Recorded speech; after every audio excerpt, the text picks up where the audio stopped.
Good morning. Welcome to another online event of Editora Globo, this time held in partnership with Dao and broadcast on Valor Econômico social media channels.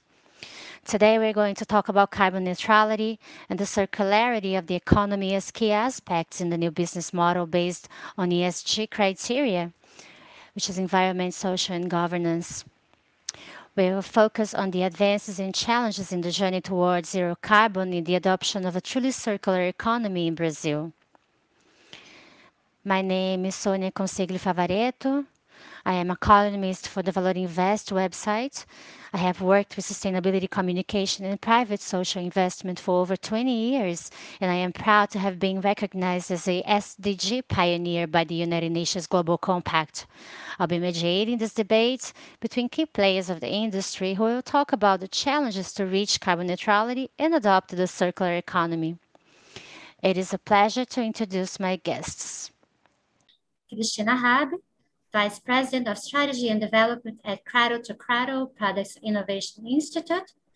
Cristina leads innovation and collaboration initiatives on circular economy using products, business models, and systems that create a positive impact on the planet and on people's lives. Carlo Pereira, Executive Director of the UN Global Compact Network Brazil. Carlo has more than 2 decades of experience in sustainability institutional relations, having worked on issues related to climate change, private social investment, ESG, SDGs, and other topics. And Javier Constante, President of Dao Latin America since 2019. He is responsible for developing and overseeing the company's regional strategy and financial performance with the goal of turning it into the most innovative, sustainable, inclusive, and customer-centric material science company in the world. To that end, Javier has been sharpened his focus on the company's ESG journey and strategy in Latin America. Welcome, everyone. Before starting the discussion, let's hear a few words from each of our guests. I'm going to start with you, Cristina. Welcome. Tell us about circular economy and the work developed by Cradle to Cradle Institute. Welcome, Cristina. Thank you so much, Sonia, and it's just a pleasure to be here with such esteemed colleagues and to share some thoughts around the circular economy and how it links also to the climate action agenda. If we think about the Cradle to Cradle Products Innovation Institute and our work, I would like to go back to the year 2002. Some of you might remember that a book was published in that year called Cradle to Cradle, Remaking the Way We Make Things. And that was a book published by the two of our founders. And it basically laid out a whole new way of designing products and materials and business models and systems. And the cradle-to-cradle principles are principles that are inspired by nature. So looking at nature, that everything that is there basically is a resource for something else. Nature uses clean and renewable energy, if you think about the solar energy, and it celebrates also diversity.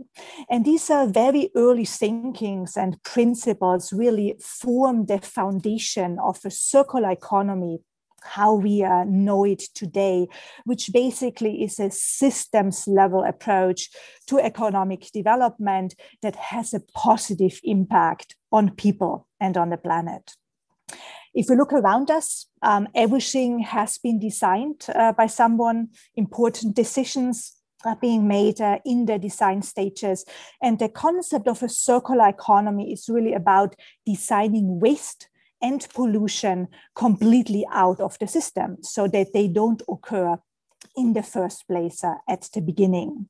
And that requires, of course, that we drastically rethink the systems we are operating in, the business models, but also the products and the materials that are going into a circular economy. This is where the Cradle to Cradle Products Innovation Institute comes in. We basically have a very bold vision inspired by the circular economy, that we see a world where safe materials and products are designed and manufactured in a prosperous circular economy to maximize health and well-being for people and the planet. And we achieve this basically by future-proofing the circular economy with a global framework and a global standard that the Institute has developed called Cradle to Cradle certified and Cradle to Cradle product standard. We as an institute, we are a nonprofit organization. We were founded 10 years ago, and we basically developed this global internationally recognized standard that is science-based, that really helps businesses of all sizes and demographies to make products and materials that are fit for a circular economy. And we also redefine the circular economy in a way that it's not sufficient to just look at looping materials, products in a cycle, but it's also important that what goes into the cycle is safe, and that the circular economy also takes the element of responsible manufacturing and social fairness into practice. So our approach takes a very holistic approach towards the circular economy, looking at safe, circular, responsibly made products, systems, and basically business models. And of course, there's a very strong link also to the climate action, to the climate agenda when we think about a circular economy. And I look forward to discussing this a little bit further throughout the session. That's great, Christina. Thanks. I think it's key when you bring decision-making into the design stage, at the beginning of the process. That's where we are actually going to make structural changes. Thanks for now. Now I'm going to give the floor to Carlo. There's a lot to be discussed about the global contacts initiatives. Based on our themes today, will go deep into it, but what can you tell us from the relationship between the Global Compact and circular economy and low carbon and zero carbon? Welcome, Carlo. Sonia, thank you very much. I'm glad to be here with you all. I'd like to greet Christina and Javier and Sonia. These are paramount subjects, the most important ones, so we can guarantee our life on Earth. We need to internalize in an effective and definitive manner. They are all interlinked. When we talk about circular economy, we need to pay attention to the low carbon economy, obviously, and what we've been doing with the Global Compact. It flows. It has been established to discuss those issues. And where do I want to get with that? When the compact was created, it's been created in the beginning, by the end of the 90s, beginning of 2000, when it was founded. But since 1997, 1998, we've been discussing within the United Nations, because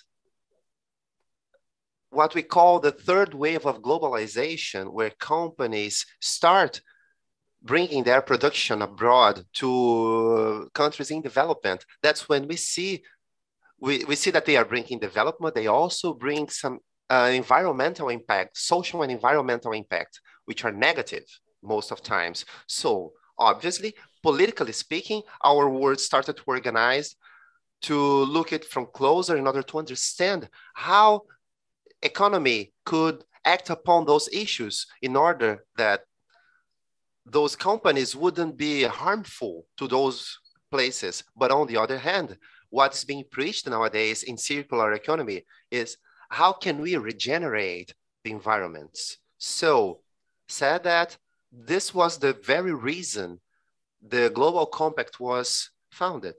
And what we have from now so far, and as you know, we established an engagement on the corporate leadership that sends a symbolic letter to the General UN Secretary mentioning the 10 principles of the Global Compact regarding labor issues, environmental issues, and so on.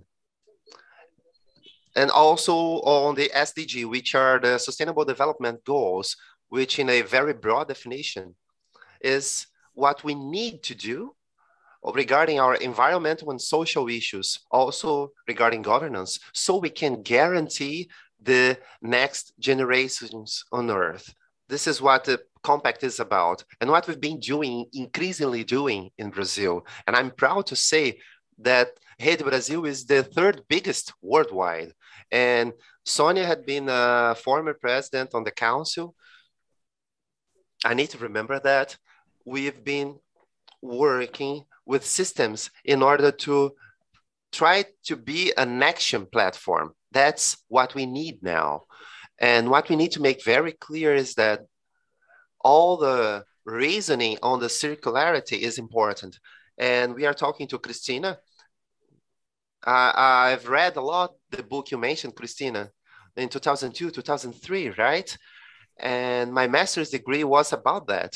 How we were thinking about biodiesel, conceiving circularity, and analyzing the lifespan of biodiesel. And I'm saying that not to mention my master's degree, but because it has a lot to do, everything to do with what we are discussing. How can we, and then I bring it to the Brazilian example, how can we understand what are the potentials of the Brazilian market, not only to our internal market, but to the markets abroad. In that moment that we knew that the low carbon economy, something regarding circularity, makes us remain competitive.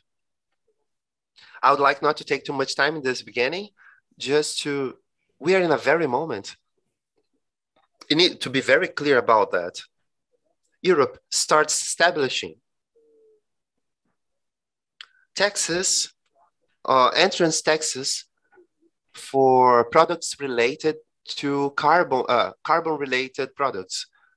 The USA has mentioned that they will be doing that. China as well are structuring in that sense.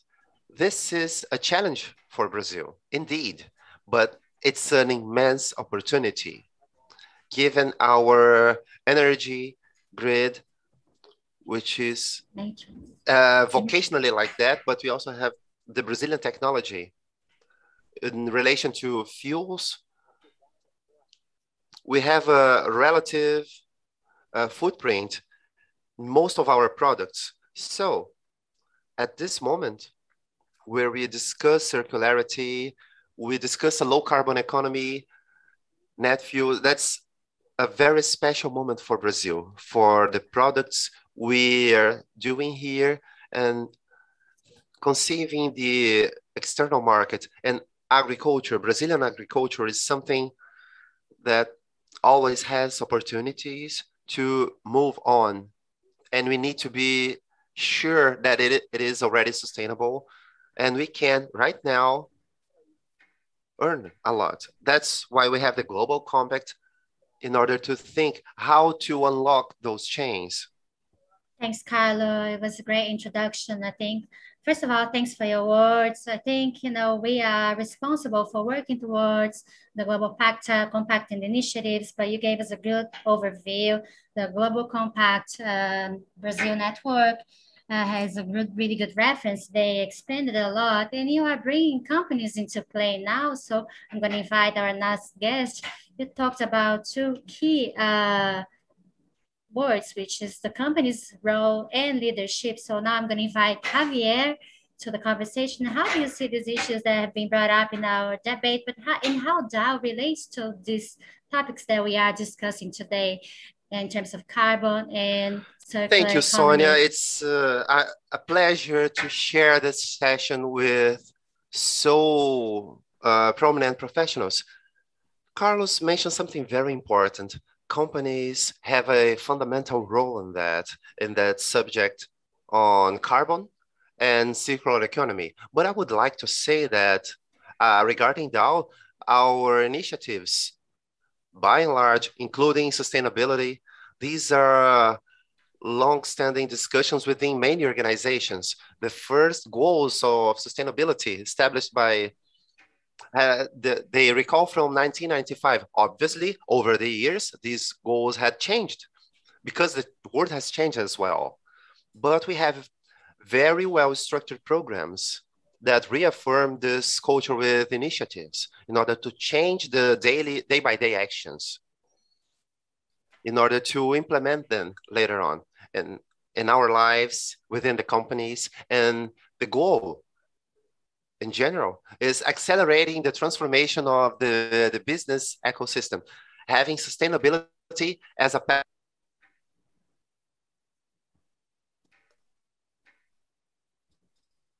obvious that will guide us from now on. So obviously, the economic development must be intimately linked to the wellness of our society.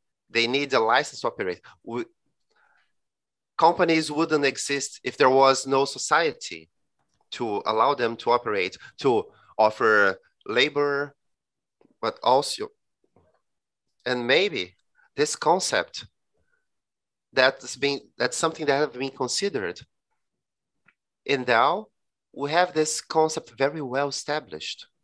Hence, sustainability is the founding stone for our business. We just announced it for 2020, not only the sustainability goals, within a whole pandemic period, people mention, would that be, Javier? Does it make sense that Dow is stepping? Well, the world is moving, is evolving.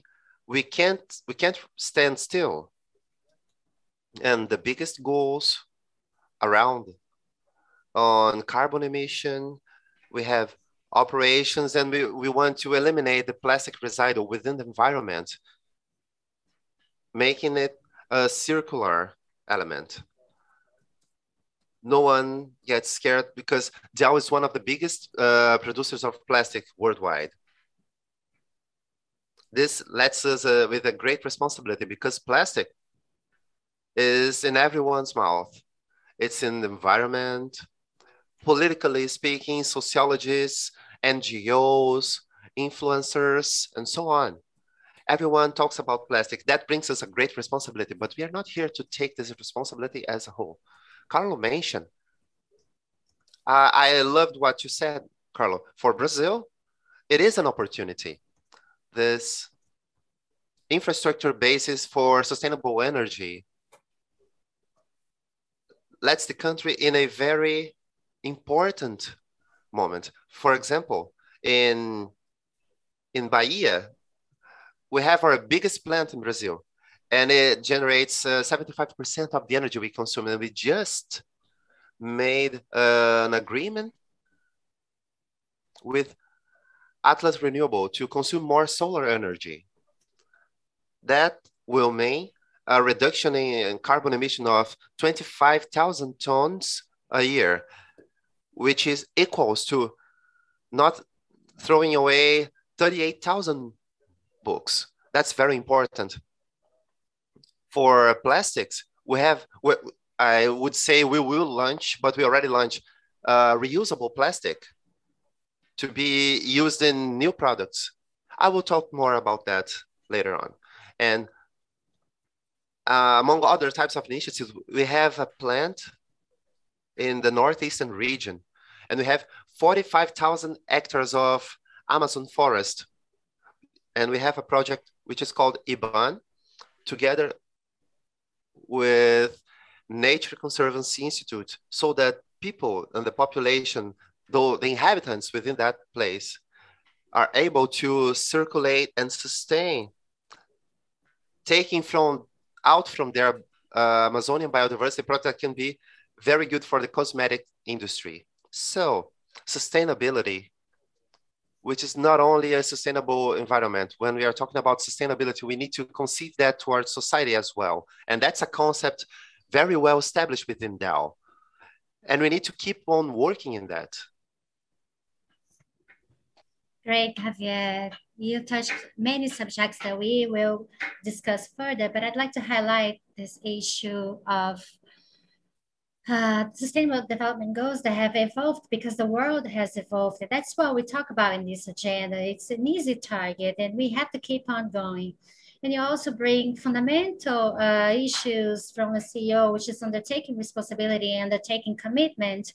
And you have been great at that, and gives me another, it leads the way to my first question. We are just about to start the debate, and please feel free if you'd like to add any comments to other people's speech. And now I'm gonna ask Carlo about goals, targets. One of the most propositive agendas in the Global Compact is the definition of targets. You have been leading many in that sense. One that is directly related to our theme is the pledge to net zero, zero carbon, challenging the companies within the network to establish thematic goals. So from your standpoint and what you have been experienced with the companies, what would you say are the biggest challenges that companies face to undertake those targets, and why is it important to define targets? You just launched the 2030 Observatory, so it's important for you if you could Thank you, explain Sonia. it to us. It is like we have goals for all companies. So what I mean by that is that we want to tackle in a serious manner those systems. We need to establish goals. I know that very often when we talk about sustainability by and large, and there are also social issues and environmental issues, and people generally say, but we shouldn't be applying goals or something like that that are important for us, having goals, morally important. That's cool, I get it, but we need to apply goals. And aside of being an internal goal, that must bear a public interest. The Global Compact is not poising a knife in anyone's necks. When we are saying that we have like one of the biggest managers, will have what is mentioned. I am not doing nothing but supporting society. And Javier and you mentioned as well, we are in a very different moment. The zeitgeist now is another. Nowadays, our society is concerned with that. People want to know whether companies are moving on with what's necessary. And trust is involved. 80% of the worldwide population is not an equal number for all countries, but what's being shown is that 80% of the population understands that the corporate and agricultural leaders must act. And that's something important. We have to put this commitment to society so they understand we are taking it seriously. And of course, we need to be serious on what we intend to do. And what I mean by that, when we establish, we've seen many persons talking about carbon neutrality for 2050, 2060, 2030, 40. Well, cool. But what is the very first step? What is your short-term goal? What is your long-term goal? What is your midterm goal? That's why we assemble an observatory based in some parameters. And when I'm talking about the commitment, the goals, it is not because we are threatening anyone. Actually, we want to help in this transition phase. It's a quick transition. It's as that quote we've seen by Al Gore, when he came here to the event, he said that this resolution on the accountability is deeper than the Industrial Revolution, and it is moving quicker than the Internet Revolution. That's what we are talking about. Hence, we've launched this program to support companies on accomplishing their goals. Perfect. This Al Gore sentence is historic one. Soon we'll have Christina to give her standpoint on the evolution, the technological evolution. But since you talked about commitments and goals, my question to you is, Javier, is Dow announced in June challenging targets for climate change and plastic waste in their production cycle. One of them is to reach carbon neutrality by 2050. What can you highlight from these announcements? What path did Dow follow? Tell us a little bit more about these announcements, Javier, please. Sonia, I agree with Carlo, most likely because I am a lot of engineer on my affection. Things must be measured. So, and it must be, there are no such thing as voluntary actions. Regarding neutrality within Dow, we have these 3 goals for the next years. Being carbon neutral up until 2050, but we have a goal for 2030 as well. I loved your comment, but I also 1 million tons to be collected and recycled until 2030, and offering 100% of reused products in packaging applications until 2035. It all seems quite simple when we say it, but it generates at the same time a technological complexity. When you're under pressure, the technological development takes place. But I hate saying that, but when our world was at war, the technological development took place strongly because it was a world in a crisis. And I think right now, in terms of greenhouse gas, oh, sorry, I was using a term in Spanish, but greenhouse gas, these are the nowadays emergencies, and it demands answers. That's why we have to act quickly in this aspect. So there we could say, we are investing in low carbon technology. We are a petrochemical company, and we are talking about cracker. It's our main, and we know cracking has a level of emission, and we are working extensively in that, talking with our pilots, obviously, regarding Europe, because there we have the biggest acceleration and reduction on carbon emission factors in order to reach a global level, the carbon neutrality up to 2030. And we've established the evolution of plants that will be managed by these technologies regarding an emission in reduction emission. But we need to start with the biggest ones. And regarding plastics, there's a lot to be said. And I could speak for hours regarding recyclables because I recently took this job by the end of 2019, but the president of Plastics Europe. So there's a lot of compositions, but the first one of them and most basic one is taking plastic waste and turn it into a raw material for the packagings.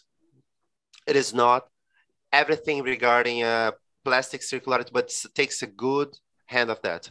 Aside from that aspect, in Brazil, we've done an agreement with 2 foundations to do a selective collectors selecting each type of plastic, not a virgin plastic, but something that is being transformed in order to be used as raw material within a quality deemed as good and reasonable, that this packaging coming from garbage must participate from new packages. Hence, it demands a rather sophisticated technology. And also, we participate in other types of associations in order to cover the global effects of plastic pollution in the oceans. From rivers worldwide, 10 rivers worldwide had contributed to the pollution in the oceans, from which 7 are in Asia, unfortunately. That such a thing cannot be done by one single company. So regarding plastic waste, that's a concern from companies where we will apply money to establish the structural solutions on the disposal of waste before reaching oceans. When you have an issue of a flooding at home, what do you do first? Do you throw water away or try to repair the hole in the pipes? We are trying to repair the hole in the pipes. Many similar actions, but there must be measured, announced, and monitored all together in order to verify that such an investment that we are doing is consistent and it is not something lost over time. Great, Javier. And really, as you said, we could be here for hours and discuss it for hours. And it's great that you already mentioned the DCR, PCR. I would like to hear more about this great solution. And then as part of your solution. I'm sorry, Sonia. Can we do some comments, some quick comments, 30 seconds? Sorry for interrupting, but I would like to mention that something we are dealing with Dao's goals. I would like to salute Javier for having the courage to do that. And that's not something easy. That's something very important. For those who are listening to us, it's not about taking the latest fashionable goal. Your company Dow is something intensive in carbon. So they've reached something regarding their own context. The materiality. So we need to look at our business, establishing commitments for that, what we are exerting negative and relevant impact, or have something potentially important. It is important, again, congratulations, Javier, but materiality is crucial, is vital. We cannot just like apply things randomly. We need to be careful with that. That's perfect, Carlo. Thanks for your comment. Please feel free to add, to jump in. This is a chat. Javier said something that reminds me of Churchill. We should not waste a good crisis. Obviously, a pandemic, it's bad. It's a shame to talk about the good side of the pandemic, but we have realized that the world is interconnected. You cannot separate governance from environment and challenges. So thanks for your contribution. You also talked about technological development. So I'm gonna ask Christina to take the floor. Innovation is key for sustainability. We cannot have a solution from the 20th century to the 21st century. We have to find new solutions. Your institute is dedicated to pushing innovation into the circular economy through products and business that have a positive impact on the people and planet. So we'd like to hear from you. What have been discussed as the state of the art of this system? What are the next trends for the over 5-7 years ahead, Christina? What are the trends? I would like to comment, how important it is to set targets, to set goals, in particular those, that are science-based. And in particular, to enable the industry and all the stakeholders to have a very clear action plan and a very clear roadmap of how achieving these targets. And that is something, the SDGs are, of course, putting forward. That is something, the Cradle certified product standard is putting forward. So it's increasingly important, in nowadays and for the future to even move beyond the goal setting in really demonstrating that progress has been made and also verifying, externally validating the progress that companies and various stakeholders do.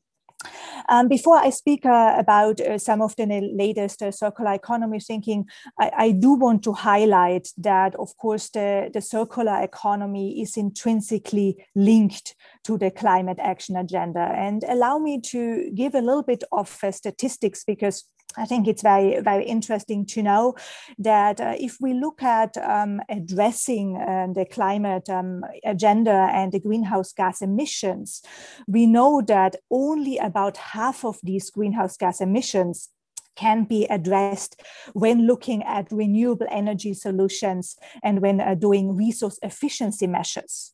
So the other half, it's about 45% of the greenhouse gas emissions, must really be addressed from how we make the products and how we use the products.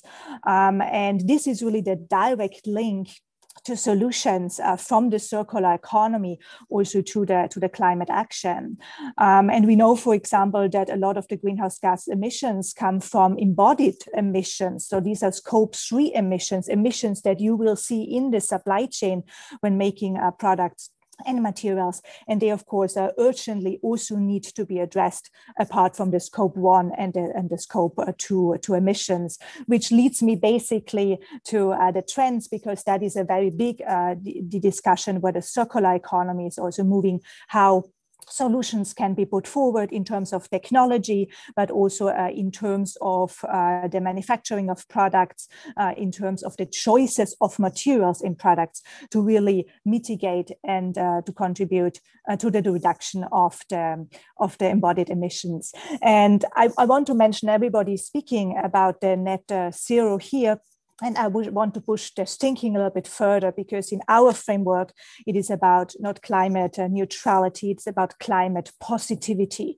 So in the ideal case, we would get to a system that generates more in terms of the energy, than it basically takes, and really has a positive impact on the various developments around sustainability. So climate positivity, moving even beyond the net zero target, is also a trend, is a development that we see in the circular economy.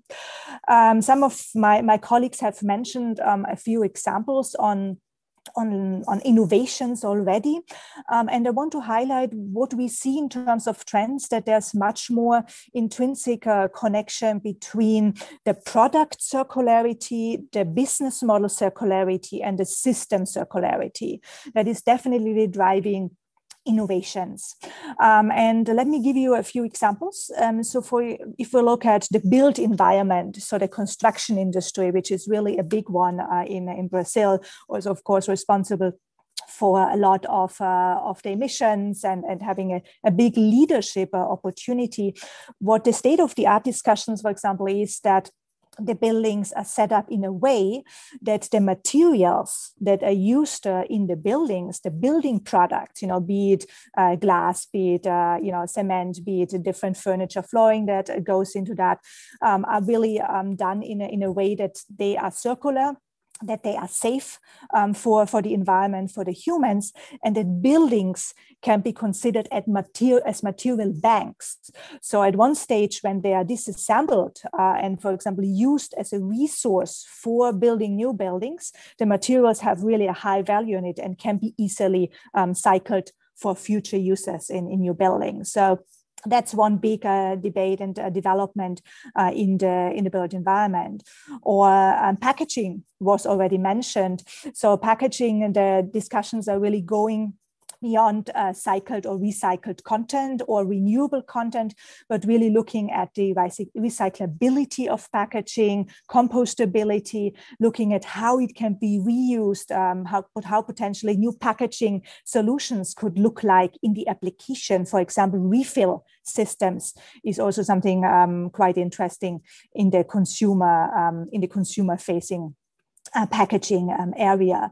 And maybe a last example around the textiles apparel industry, also a big industry in Brazil, where we see more and more discussions, how can materials be chosen to be easily disassembled. We see a lot of trends around new type of materials, monomaterials that are coming forward. And most importantly, to build an infrastructure to have also the consumers involved in the circular economy in form, for example, of take-back schemes. So getting really the product back in the cycle to make new products of the products that have reached the end of life. So quite a lot of innovation, I would say, always at the nexus of product, business model, and system changes. Christina, it was great to hear all that and to learn that these new solutions are a reality, and that's what we need. Now I'm going to get back to Javier.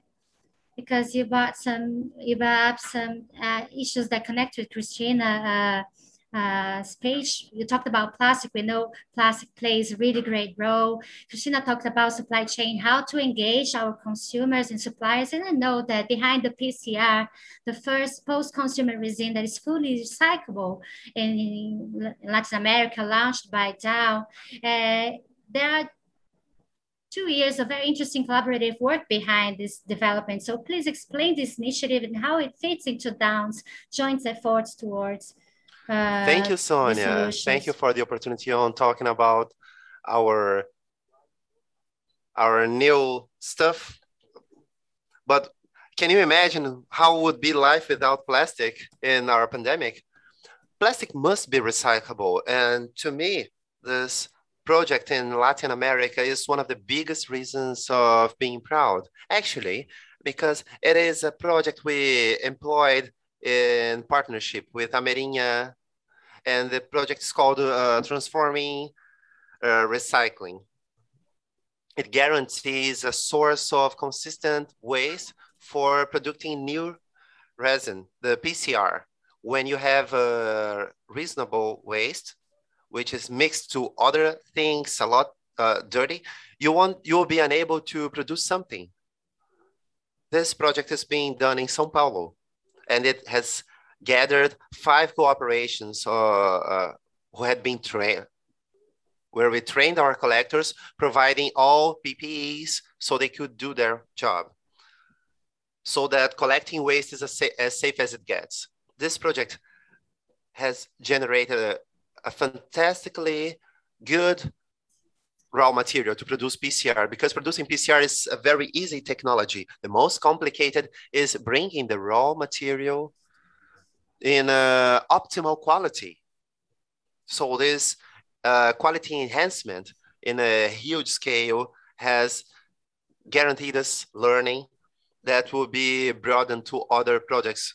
But I would like to say the social connotation of that project, because we were able to have 200 people employed who benefited 450 families. And that means that our PCR, our recycling, is not only supporting the environment, but it is supporting society as well. To me, by and large, the biggest challenge to recycle plastic is reaching a logical quality, and that must reach Latin America, and the same project with other variations that we've been doing worldwide. But what I'm proud of is that we were able, first of all, we were able to find partners, and those partners are extraordinary. Secondly, being able to generate a technology that can be leveraged worldwide. But I think that I would like to wrap up this part with one comment. This issue on plastic waste cannot be solved only by these means. We need something rather holistic. We need also that the issues, that governments establish policies. I know that Carlo, maybe even by taxations, but they must be well applied. Segregation of waste that also we need to educate people to get to know what is good to be done, like separating waste, because if you are throwing it away, we need to do our part. And our program, by and large, is not only about generating PCR, but also training and educating people. But we need some support and help here in order to have a response as good as we need. Great. I'm gonna tell Carlo to add to your speech as well, but there are 2 comments. First, when you talk about training the pickers, the social aspect, this is a great thing. It's great to see that you are, there's a pandemic, and the pandemic gave a lot of emphasis to the ESG aspects. It's really needed. And then you talked about collaboration. There are major challenges to be solved, and you need everybody involved, governments, partnerships, and the ways of implementing things, which I think it's the foundation of everything you do. Now I'd like to hear about Carlo. Please feel free to add comments to what we said. But I'd like to ask you about the circular economy. I'd like to know, when you look at the Global Compact Network Brazil and the companies that are signatories, in which stage do you believe we are in implementing the circular economy Thank you, Sonia. from the company side? It is a difficult answer. Because when you are talking about circular economy, well, Christina has put forth in details, but we are about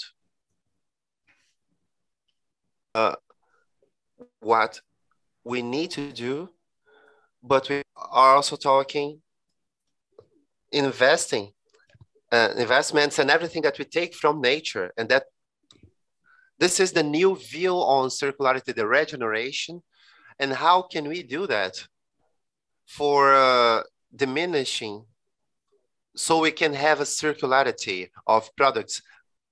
Namely, we take from some place, but we keep it moving on. How will Brazil do that? What I think, Sonia, honestly speaking, is that companies, when we are talking about circular economy, by and large, they have projects and initiatives. They don't have what most say that, which is a paramount strategy on those issues. Let's say, oh, I have a circularity strategy, a sustainability strategy. They don't.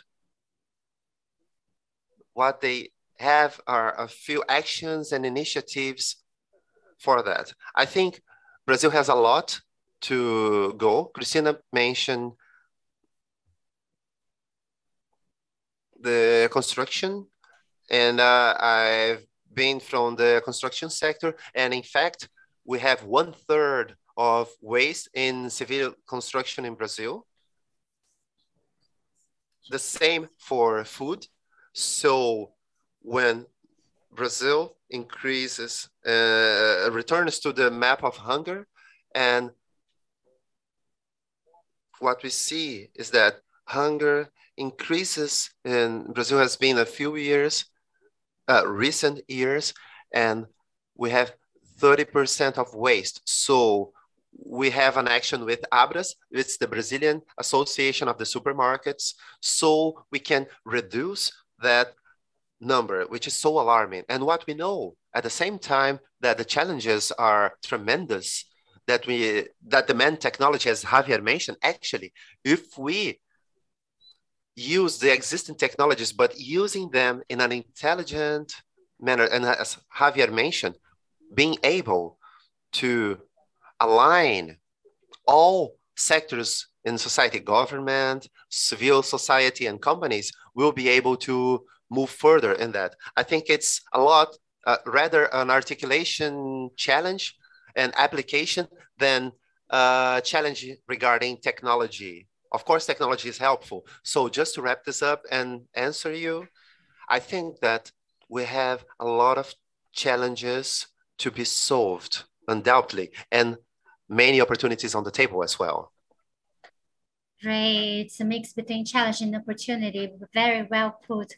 Christina, now I'm going to use Carlos' final words, and I'd like to hear your opinion on how much, from your standpoint, how much the companies you have been working with on the Institute, have they been able to move from action into strategy in circular economy? You are working in the Institute today, but you have many experiences, many years of experience working with other institutions, with private and public sectors. So how do we evaluate this issue that Carlo pointed out, strategy and evaluation? Yes, and Carlo mentioned a fundamental element for really succeeding with the circular economy and the whole climate agenda is really to have the right mindset. It's right, it starts with the mindset, it starts with the awareness. And before even taking the actions, if we want to have a really holistic and comprehensive action, it's really about setting this strategy. The strategy, you know, that is not an isolated strategy of circularity or, you know, some sustainability topics and then, you know, some business topics, but ideally integrating this kind of circularity thinking in a business strategy, in a comprehensive sustainability strategy, because that will be required to really take good action on the circular economy in context, because, you know, all the SDGs are interlinked with each other, so are the different circularity topics. So it is absolutely essential. I would say, you know, in our community at the Institute of Companies, you know, we are a leadership standard, and the companies start basically with integrating this thinking in their strategy, in their way of doing business before moving further in our certification and in the standard. But it's just important to start somewhere. And you ask also, where are we on the implementation agenda? I mean, if we take the entire world, there's always the circularity gap report every year. Beginning in the first quarter, it comes out. And this year's gap report basically said that the world currently is 8.6% circular. So it also really shows the long way that we still have to do, and also the urgency behind that. I would say, you know, from our interaction with Brazilian companies, there's a tremendous leadership potential, a tremendous potential for innovation. We observe that many start, let's say, on the recycling journey. You know, very often recycling is still thought about as a circularity, and starting from recycling, there are then the further steps that can be done towards a whole system change. But I would say progress is being made, opportunities are there, but of course, knowing the state of the world with the 8.6% circular, the need for action is also clear, and the urgency to move on the agenda. And I want to stress, Javier said, is also the partnership aspect. So to really make a circular economy happen, partnerships are essential in the supply chain, within companies, you know, company departments really working together. And then, of course, if you want, public-private partnerships in terms of the international agenda as well. Yeah, undoubtedly, partnership is the key word here. Now I'm going to keep talking to you, and I want to ask a question to each one of you before the final considerations. Carlo, the Global Compact is a great campaign. I loved it. It's accept this pen. So please give a pen to someone who has decision-making responsibility and power, so they can undertake the commitment. We know that leadership is key to implementing this strategy. Is the tone at the top, which is important. That's how things happen. So from each one of you, how do you evaluate the current leadership status, both from companies, from governments, but how do we evaluate the leadership's actions to help us move into the circular economy? We're just about to participate in the Glasgow Forum, but I'd like to hear from you, from each one of you. How do you see the leadership's taking action? And I'd like to start with Javier, please. Sonia, to me, the biggest challenge is how will companies reach those goals that we will establish, that had been anticipated. As I mentioned before, reaching those goals means technological development, and technological development can be accelerated, but sometimes we are unable to accelerate that much. In some places, for example, in Europe, where they have Global Compact, all goals had been anticipated. They've made a plan with a certain extent, and then all of a sudden, everything changes. I cannot say it's not an important, I won't say it's not an important subject, but we need to play with well-established goals. So investments are done, and then we developed afterwards. My concern nowadays is that continued change regarding the anticipated goals by given political or social or environmental reasons that don't let industries outside that. This is a challenge, but we will make it. That's great. I like this positive message, which is a major challenge. We have to be positive. Carlo, let us know about perspectives for leaders in Sonia, leadership. As you know, that I generally say, it is a total mess. I don't know how the interpreter is going to translate that, but that's total chaos. The leaderships know they have to act. It is clear from the society, from what the society is being demanding. I think the last barrier to be won regarding sustainability. And however, in fact, this is that very moment when we are thinking on the CEOs. It's the moment where councils are not totally bought by the agenda, but the CEO needs to make their decisions. So it's a difficult moment. I would like to wave to something that I deem as important. In Boston, in an event, we had the CEOs from Fortin interviewing the CEO from Gap, and Gap CEO mentioned that something happened in the meeting of the company, and one of them was desolated. And we came to talk to him. So why are you looking at me like that? He said, look, you know, I've been a CEO here, right? So being CEO back then, in my time, it was way easier. It was all about the bottom line, the result. Everyone was glad. Nowadays, no. Nowadays, CEOs. And in fact, this is no longer an option. They are what is called as the state CEO. So there are answers to be given to society. So it's very complex. I should say it is not easy for leaderships, but as Javier mentioned, I think everyone is aware of that challenge, and I'm sure that we'll be able to move on. It is not only that. Then you had, it's not only about sustainability, but also about diversity, you know, and the metrics. But you know what? I think it is a lot more satisfying, personally speaking, nowadays, from the perspective of personal fulfillment. You have a lot more personal fulfillment now than before. And it's in our nature, human nature. I've been reading a lot about that, and the supremacy on shareholder economy, Milton Friedman, it wasn't natural for men and women. And why is that? Because that was something that we had to do everything that was possible to focus on the interest of shareholders. Companies weren't like that in the 1960s. There's always been that, what we mentioned, the fulfillment.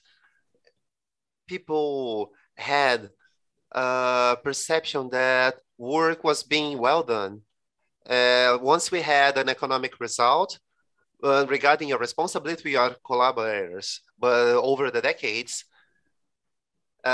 we've noticed that it's been playing a lot against our nature. So I think the time now is time to leaders being able to be more humane. And I think this sentence was said by Kofi Annan in 1999 on the launching of the compact. For you, company leaders and United Nations would like to establish a global compact grounded on simple values to make it a more humane market. So I think that that's what happened. But if you allow me, Christine, I would like to say that although Sonia has asked before, and I think you could answer that. Yeah, I can answer. As I answered, of course, sorry, I have some delay with the translation, right? I hear you a little bit delayed. Yes, I mean, my thinking is that, also the types of I would say it differently when Sonia comes, but I mean, the types of CEOs are also changing, right? I mean, the definition of a CEO is changing, is different than it was 20, 30 years ago. And I really think that brings lots of opportunities for the sustainability agenda. Intrinsically, let's say, in the type of role, how it has evolved.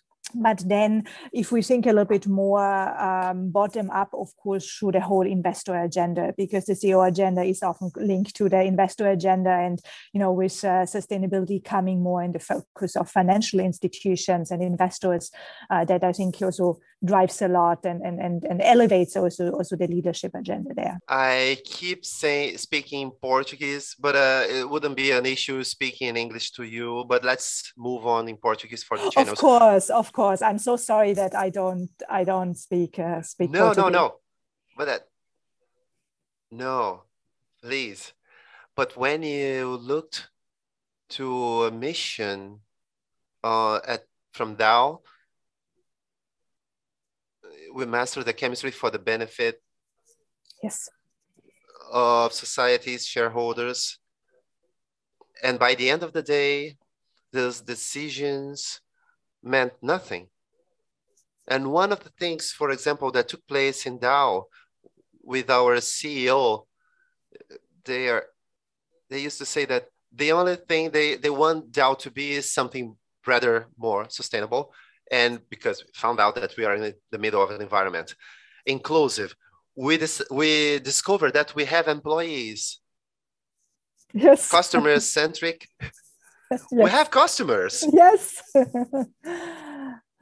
absolutely. And that makes a difference to our employees. That's incredible.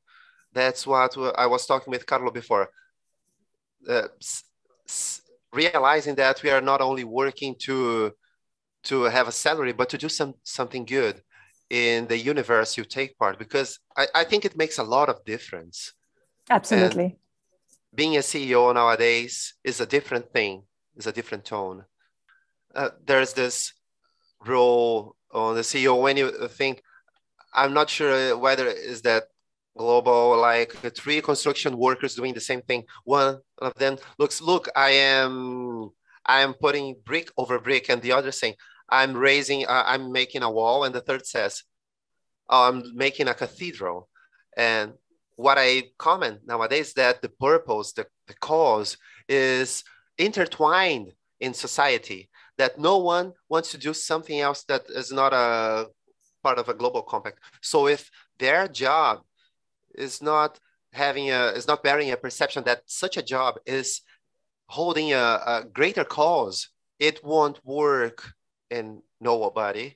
It's something very difficult to reach the good talents to our companies nowadays. We need to be focused on that. Guys, it has been an amazing conversation. I have learned so many things from you, but unfortunately we have to wrap up. So I'm going to ask each of the guests to give their final comments, starting with Christina. Christina, if you will. Yeah, I'm really happy to reflect after such a rich and insightful discussion. And I have to say, from all that we have heard and what we are seeing, I feel very optimistic. I think that basically the subject matter is very much in the awareness of companies, of governments, also increasingly of consumers, of the broader public.